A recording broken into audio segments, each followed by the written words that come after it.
pagi dan selamat hari Minggu, Ibu Bapak, Saudara-saudari, anak-anak yang dikasihi dan diberkati Tuhan Yesus Kristus.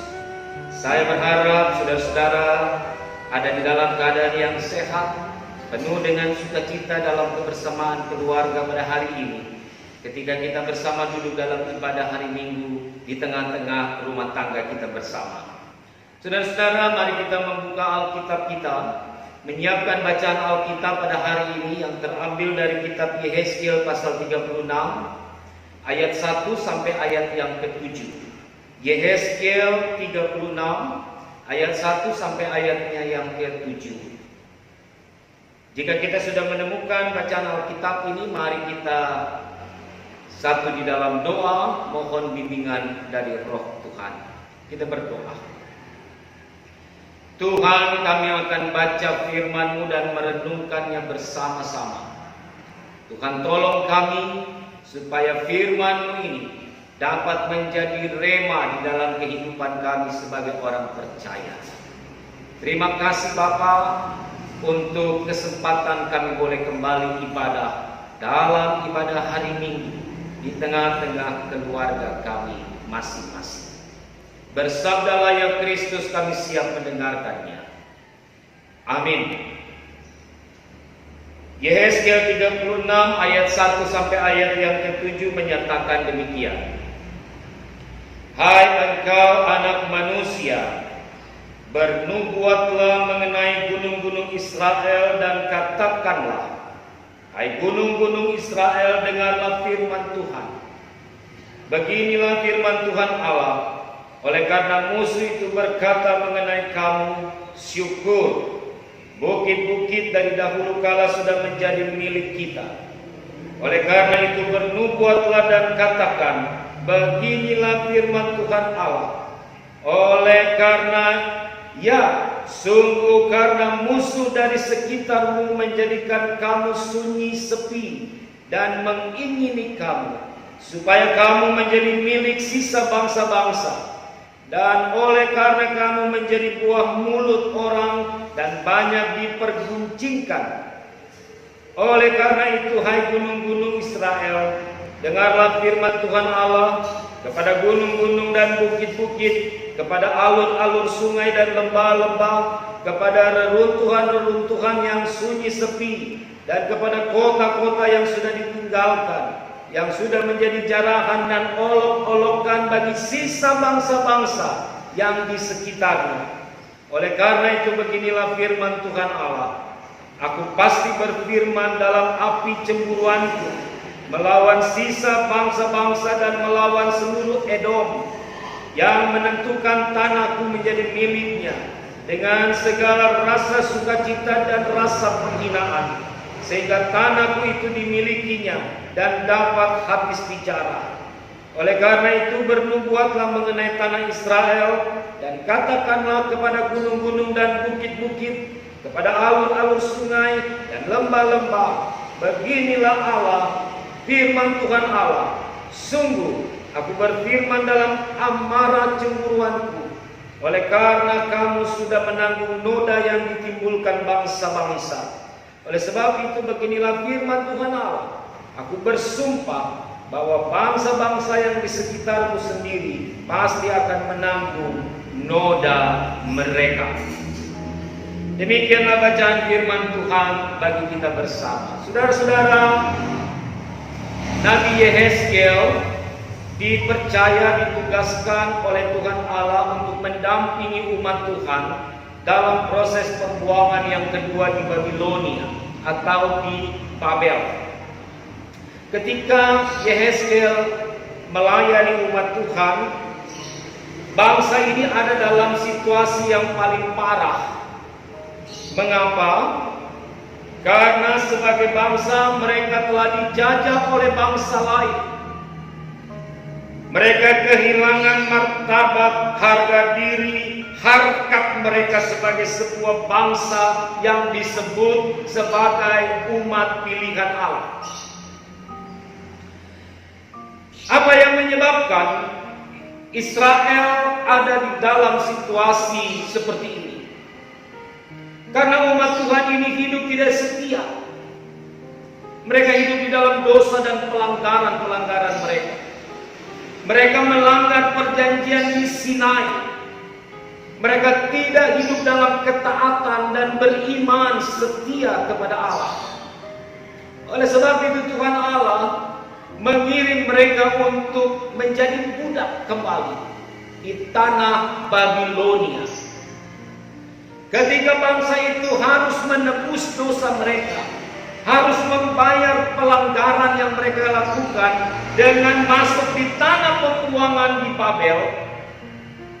Tapi Tuhan Allah tidak membiarkan tanah pusaka milik Israel diambil alih, dijarah, dimiliki oleh bangsa lain.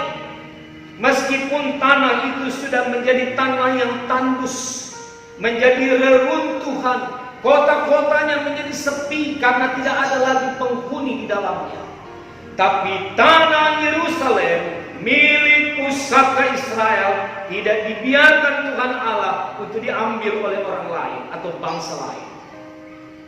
Jadi ada sebuah proses di mana Israel harus masuk di tanah perbudakan, di tanah Babilonia, menjadi umat yang ada di dalam proses untuk menebus dosa mereka sendiri di sana, dalam penghukuman Allah. Tapi di sisi lain, Allah tidak biarkan tanah milik pusaka yang ditinggalkan oleh bangsa Israel itu diambil alih oleh bangsa-bangsa lain. Dalam hal ini oleh bangsa Edom. Tuhan bertindak atas niatan dari bangsa-bangsa lain untuk mengambil dan untuk menjarahi, untuk memiliki milik pusaka yang diberikannya kepada umat yang dikasihinya Israel. Saudara-saudaraku yang dikasihi dan diberkati oleh Tuhan, karena itu kepada Nabi Yehezkiel diperintahkan oleh Tuhan, katakan kepada gunung-gunung, bukit-bukit, sungai-sungai, lembah-lembah, bahwa aku akan kembali memberikan sebuah perubahan kepada mereka.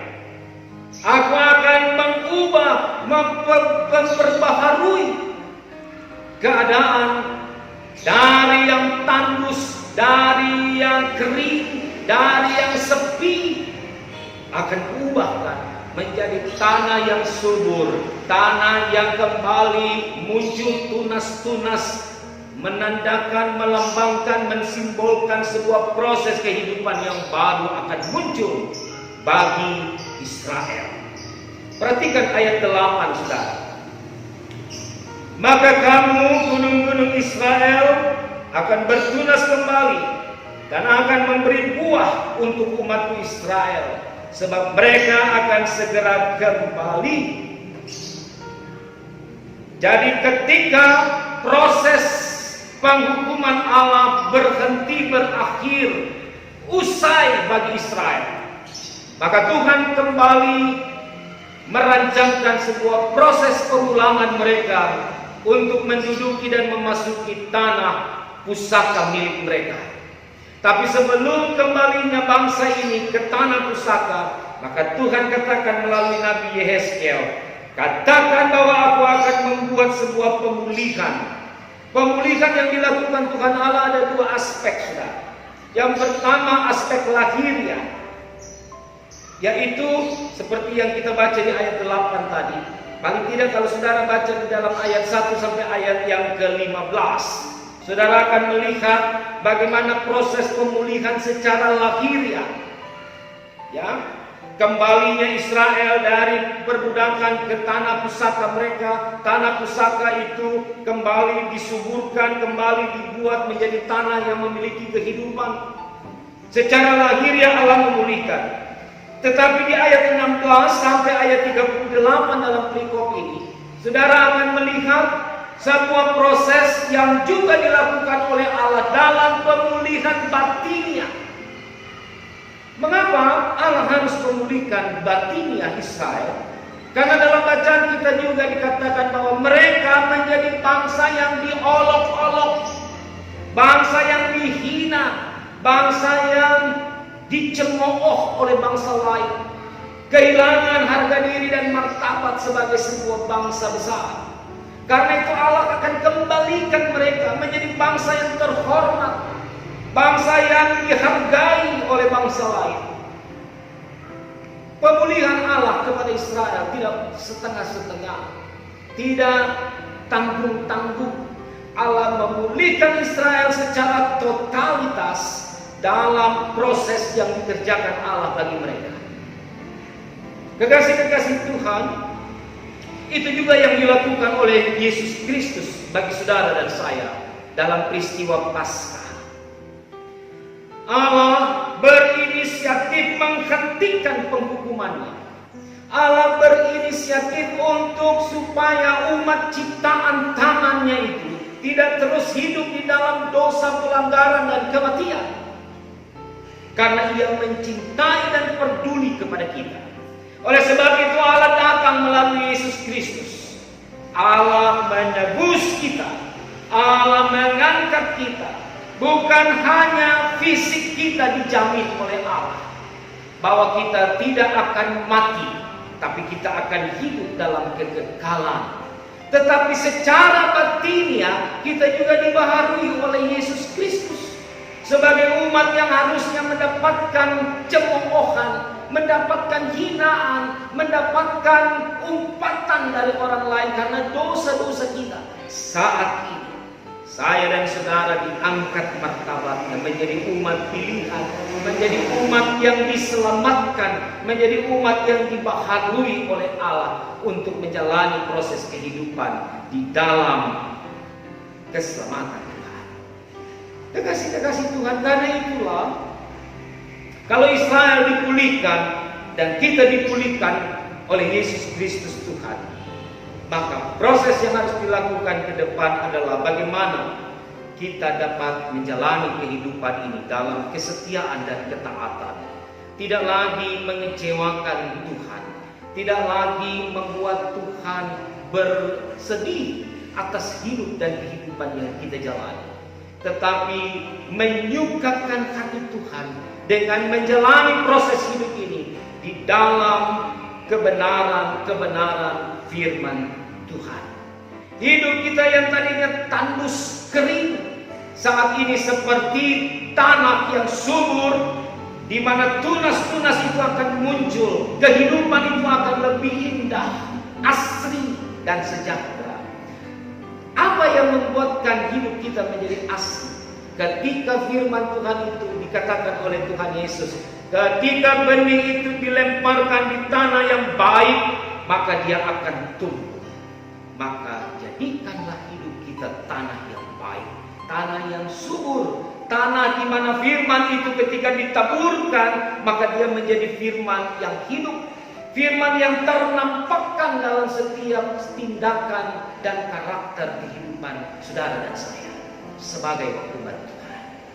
Kekasih-kekasih Tuhan, meskipun kita masih terus ada di dalam keprihatinan, karena kita tidak pernah tahu sampai kapan wabah pandemi COVID-19 ini berakhir.